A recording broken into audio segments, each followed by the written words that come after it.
Olá, e bem-vindo às Crônicas Romanas, uma história de Roma em português. Episódio 25, a Guerra Romano-Síria e Catão o Velho. Roma, depois de derrotar os macedônicos com a ajuda da Liga Etólica, que era uma liga de cidades gregas, descobriu que a liga não ficou muito satisfeita com o resultado daquela guerra. E ela, então, essa liga de cidades, foi pedir ajuda ao rei Antíoco III da dinastia Seleucida, lá perto, no Oriente Médio, onde o que a gente chama hoje de Oriente Médio. Isso levou então a um confronto entre essa dinastia e o Império Seleucida e Roma, entre 192 e 188 a.C. Esse conflito selaria de vez a expansão romana no Mediterrâneo Leste, como ela já tinha conquistado o Mediterrâneo Oeste, derrotando Cartago. No centro desse cenário, nós vamos encontrar um dos personagens mais austeros e um dos grandes defensores dos valores tradicionais romanos, que foi o Marco Pórcio Catão, conhecido como Catão o Velho ou como Catão o Censor. Esse Catão teria um neto famoso, um neto ou bisneto famoso, que seria conhecido pela história como Catão o Jovem, que seria uma das pessoas que iria liderar a resistência ao Júlio César, mas isso aí já vai estar mais de 100 anos na frente.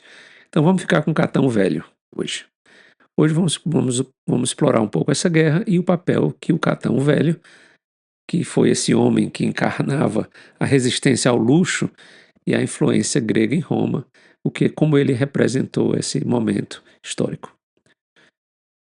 O contexto do conflito é o seguinte: o rei Antíoco, que era o monarca do Império Seleucida, ele governava várias terras, ainda herança do Alexandre o Grande, né?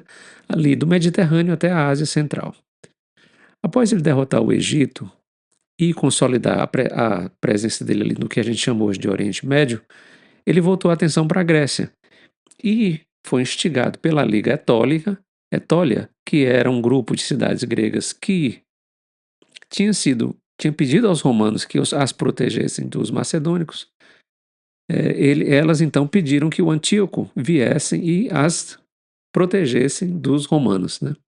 Foi uma virada de alianças. O Antíoco veio e trouxe as suas tropas para a Grécia. Isso para os romanos era inaceitável, né? Porque os romanos, a partir daquele momento, estavam considerando a Grécia uma espécie de província, um protetorado, pelo menos. Então o Senado romano declarou guerra ao Antíoco e mandou as legiões, né? Entre os líderes das legiões estava o Marco Pórcio Catão, que já era um político experiente, pois ele havia liderado inclusive tropas romanas na consolidação da Península Ibérica, que os romanos tinham tomado dos cartagineses. Por esses momentos, a gente vai começar a ver menções a um grupo de tribos ali da Península Ibérica, em torno do rio Tejo, que a gente chamou de Tejo, que vai ser os nossos queridos lusitanos, as origens dos portugueses, né? A gente vai chegar lá. O Catão não era só um soldado, ele era um pensador, um filósofo, um estoico e um ferrenho defensor dos costumes romanos.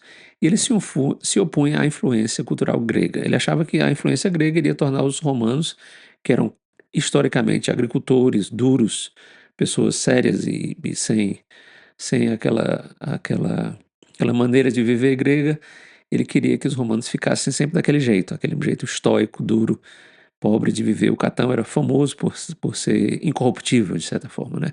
Então a gente vai um pouco conversar sobre essa mentalidade que o Catão traz, que é essa mentalidade mais conservadora contra o cosmopolitismo, que nesse momento foi representado, na verdade, pelos Cípios. A família do Cípio era uma família rica, romana, que queria conhecer e aprender mais sobre a Grécia, a filosofia. Então, bom, a participação do Catão nessa guerra foi crucial numa batalha num local muito famoso, já famoso naquela época.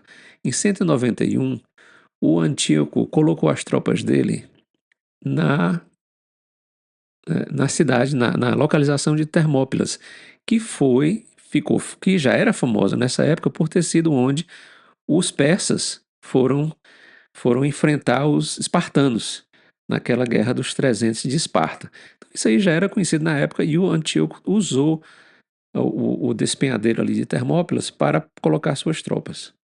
Durante a batalha, o Antíoco colocou essas tropas na parte estreita do desfiladeiro, né?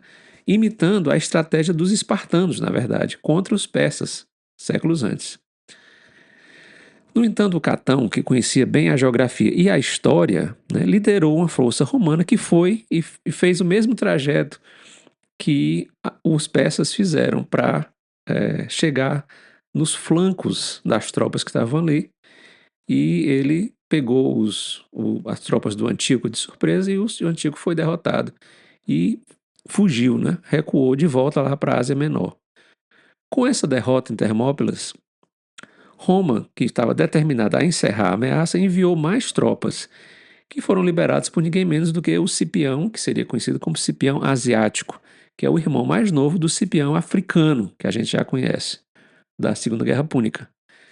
Em 190 a.C., essa guerra se encerra na Batalha de Magnésia, onde os romanos esmagam os Seleucidas, né? O Antíoco é forçado a assinar um tratado de paz, o Tratado de Apameia,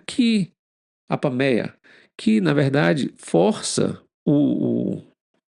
esse império para ficar depois das chamadas de umas cadeias de montanhas que hoje fica na Turquia, e reduziu drasticamente o território do Antíoco, né, que era sediado ali em torno da Antioquia, e impôs pesadas indenizações de guerra. O domínio romano ali agora no leste do europeu estava praticamente completo. Já tinham derrotado os macedônicos, conquistavam os gregos e acabavam de conquistar agora o Antíoco, né, com seu império.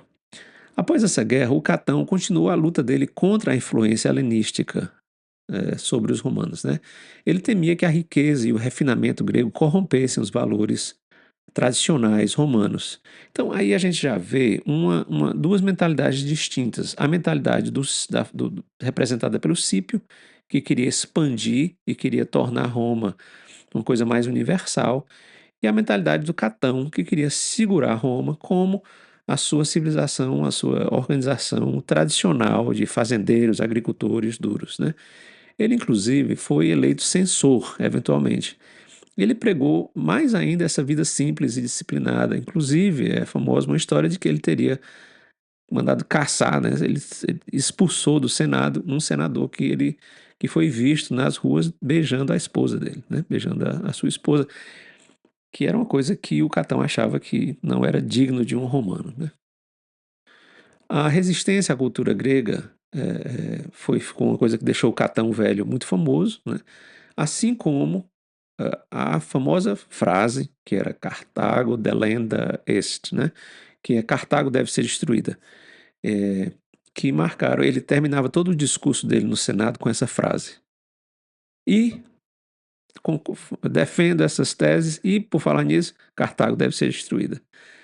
Ironicamente, ele morre alguns anos antes da Terceira Guerra Púnica, que a gente vai chegar em breve, mas essa insistência do Catão de que Cartago deveria ser destruída marcou muito a oratória dele no final da vida e marcou também esse momento da história romana. Então, essa história, a Guerra Síria que a gente viu hoje, não apenas consolidou Roma como a maior potência do Mediterrâneo, mas também revelou essa figura do Catão Velho, que representava agora uma tensão entre a tradição e a inovação, né? Ele representando a tradição romana, agrícola, fazendeira, dura, e o Cípios representando a inovação, a expansão da cultura e da sociedade romana. Esse conflito foi um passo crucial para a dominação romana no leste ali do Mediterrâneo. E essas lições do Catão sobre disciplina, moralidade, ecoariam ainda por muitos séculos, né? A gente vai rever essa figura daqui a uns 150 anos, quando o bisneto dele vai enfrentar o Júlio César, que de certa forma representa essa coisa da inovação e da expansão, enquanto o espírito do Catão representava essa coisa de conservadora, de ficar feito muito às tradições e aos costumes da Roma republicana e agrícola. Obrigado pela audiência e a gente se encontra na próxima semana.